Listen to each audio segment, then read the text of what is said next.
Assalamualaikum warahmatullahi wabarakatuh.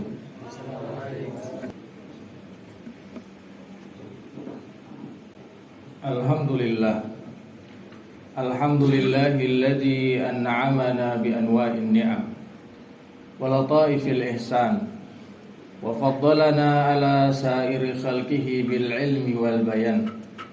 Asyhadu an la ilaha illallah wahdahu la syarika lah wa asyhadu anna Muhammadan abduhu wa rasuluhu al-mab'utsu rahmatan lil anam. Allahumma fassalli wa sallim wa barik ala sayyidina Muhammadin sayyidul arabi wal ajam wa ala alihi wa ashabihi al-kiram, amma ba'd. Fa ya ibadallah, usini wa iyyakum bi taqwallah wa ta'atihi la'allakum tuflihun.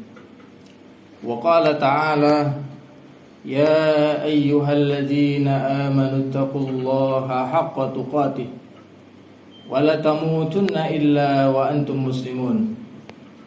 Ma'asyiral muslimin, hadirin sidang Jumat rahimakumullah. Puji syukur kita panjatkan kepada Allah Subhanahu wa taala setinggi-tingginya. Besok adalah tanggal 17 Agustus. Kita kembali merayakan hari kemerdekaan Republik Indonesia yang ke-79 ini dengan sukacita. Kemerdekaan yang diperoleh atas berkat rahmat Allah Subhanahu wa taala ini merupakan nikmat yang sangat besar yang patut kita syukuri bersama-sama, terutama bagi kaum muslimin. Nurkhalis Majid mengatakan bahwa masyarakat muslim adalah masyarakat yang paling diuntungkan dengan terwujudnya kemerdekaan ini. Karena masyarakat muslim pribumi adalah masyarakat yang paling teraniaya, diperlakukan paling buruk dan kasta paling rendah oleh penjajah di antara masyarakat yang ada kala itu. Sehingga salah satu buah dari kemerdekaan ini, di samping kebebasan, kedaulatan sendiri, adalah terwujudnya rasa aman di negeri ini. Sehingga dengan hal itu kita dapat melakukan banyak hal, terutama beribadah dengan aman dan damai sebagaimana yang kita lakukan, kita rasakan hari ini. Begitulah keamanan, rasa aman merupakan satu unsur yang penting yang harus ada dalam suatu negeri. Sebagaimana dahulu Nabiullah Ibrahim alaihissalam berdoa agar dijadikan demikian. Wa idz qala Ibrahim rabbi ja'al hadza baladan amina. Ketika Ibrahim berkata, ya Tuhan, ya Rabb, jadikanlah negeri ini menjadi negeri yang aman. Cukuplah rasa aman ini menjadi nikmat yang paling besar yang harus kita syukuri kepada Allah Subhanahu wa taala. Sebagaimana sabda Rasulullah sallallahu alaihi wasallam, man asbaha minkum aminan fi sirbihi mu'afan fi jasadihi indahu kutu fi yaumihi faka'annama hizat lahu dunya. Barang siapa yang paginya merasakan aman, tubuhnya sehat dan dia memiliki makanan yang cukup pada hari itu, maka seakan-akan dia memiliki dunia. Hadirin kaum muslimin sidang Jumat rahimakumullah. Nikmat kemerdekaan ini haruslah kita syukuri dengan cara menularkannya kepada saudara kita. Apabila hari ini kita merasakan keamanan, ketentraman, kedamaian, maka saudara-saudara kita pun haruslah merasakan hal yang sama pula. Sebagaimana Rasulullah mengajarkan semangat persaudaraan dalam hadisnya, la yu'minu ahadukum hatta yuhibbu li akhihi ma yuhibbu li nafsihi minal khair. Tidak beriman di antara kalian sampai dia mencintai kebaikan ada pada saudaranya sebagaimana dia mencintai kebaikan pada dirinya. Sebab Allah telah mempersaudarakan sesama muslim. Innamal mu'minuna ikhwah. Sesungguhnya sesama muslim itu bersaudara. Bahkan Rasulullah sallallahu alaihi wasallam mengumpamakan sesama muslim itu bagaikan satu tubuh yang apabila salah satu di antara anggota tubuh itu mendapatkan sakit, maka yang lain ikut merasakan sakit seluruhnya dan merasakan demam. Idza staka adun tada'alahu sairil jasad wal huma. Hadirin kaum muslimin sidang Jumat rahimakumullah.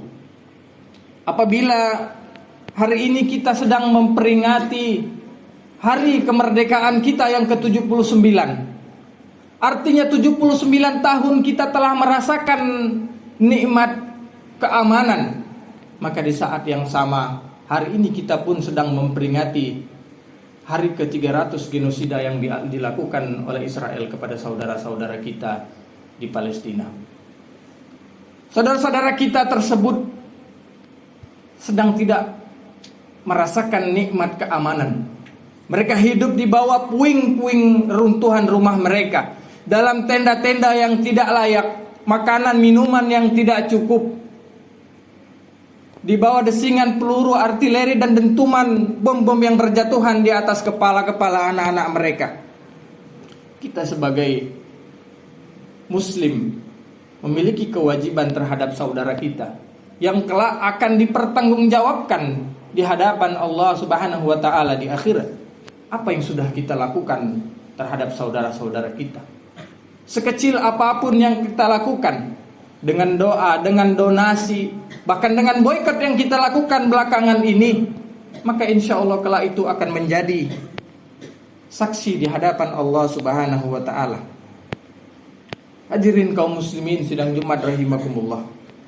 Soekarno pernah mengatakan jas merah, jangan lupakan sejarah, bahwa Palestina pernah berjasa, tercatat dalam sejarah kemerdekaan kita berjasa 80 tahun yang lalu.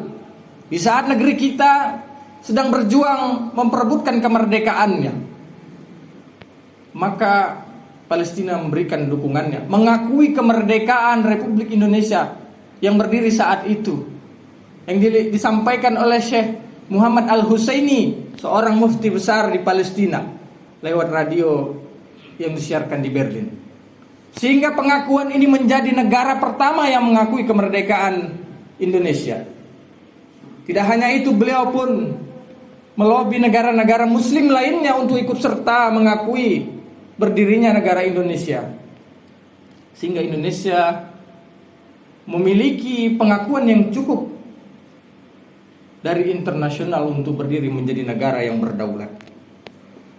Bahkan salah seorang saudagar kaya dari Palestina yang bernama Ali Tahir menyumbangkan seluruh hartanya yang ada di Bank Arabia untuk Indonesia. Hadirin kaum muslimin sidang Jumat rahimakumullah. Maka pantaslah kita membalas kebaikan itu hari ini dengan membela saudara-saudara kita tersebut di samping rasa keimanan dan kemanusiaan.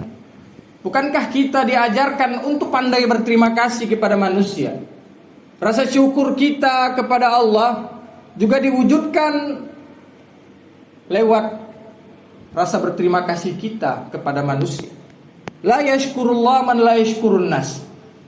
Tidak bersyukur kepada Allah orang yang tidak pandai bersyukur kepada manusia.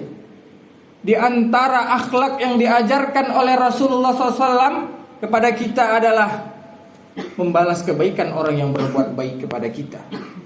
Apabila tangan terlalu pendek untuk membalas, maka paling tidak panjangkan lidah untuk berdoa.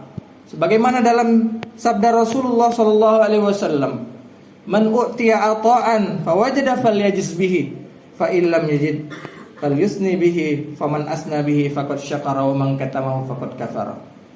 Barang siapa yang diberi sesuatu dan dia memiliki sesuatu, maka balaslah. Tetapi apabila dia tidak memiliki apa-apa untuk diberikan, maka pujilah, doakanlah, berterima kasihlah.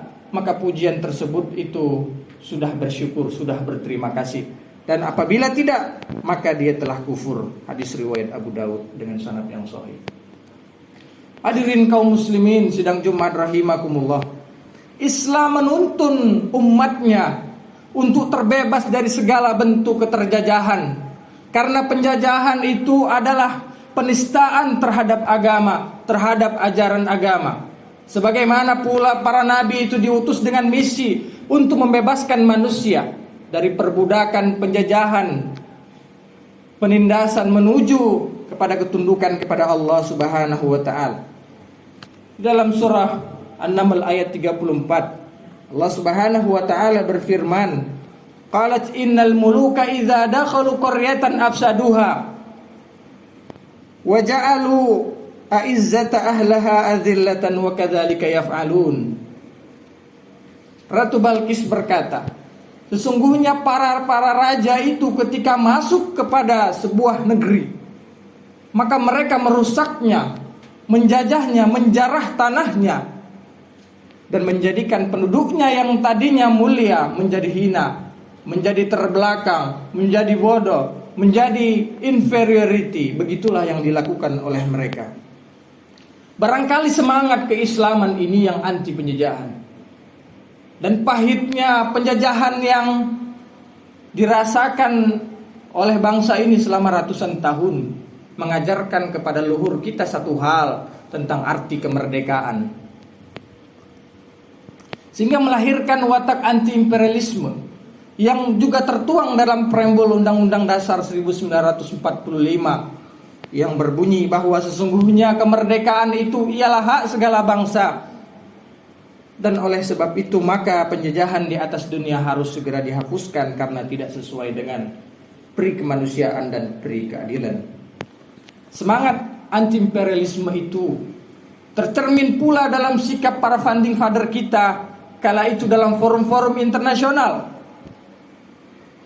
Di dalam Asia Afrika, Soekarno dengan lantang menolak keterlibatan Israel dalam forum tersebut. Dalam Asian Games pada tahun 1967, Soekarno lagi-lagi menentang keterlibatan Israel dalam forum tersebut. Bahkan pada tahun 1957, Indonesia rela gugur dari seleksi Piala Dunia yang tinggal selangkah lagi karena menolak untuk bertanding dengan Israel. Sebab bertanding dengan Israel sama saja mengakui mereka sebagai negara. Alih-alih mengakui negara Israel, Soekarno gencar melakukan penolakan tersebut. Walaupun Israel telah berupaya mencuri hati Indonesia dengan cara mengakui kemerdekaan Indonesia kala itu, tapi Soekarno hatta menjawab dengan dingin dan menganggapnya sebagai angin lalu saja. Bahkan mereka memberikan tawaran hibah, namun ditolak mentah-mentah oleh Hatta. Maka tidak mungkin bagi Indonesia untuk mengakui Israel sebagai negara yang jelas-jelas telah menjarah tanah Palestina. Begitulah hadirin kaum muslimin jejak para founding father kita dalam memegang teguh watak anti-imperialisme dan membela Palestina kala itu, sehingga memaknai kemerdekaan hari ini.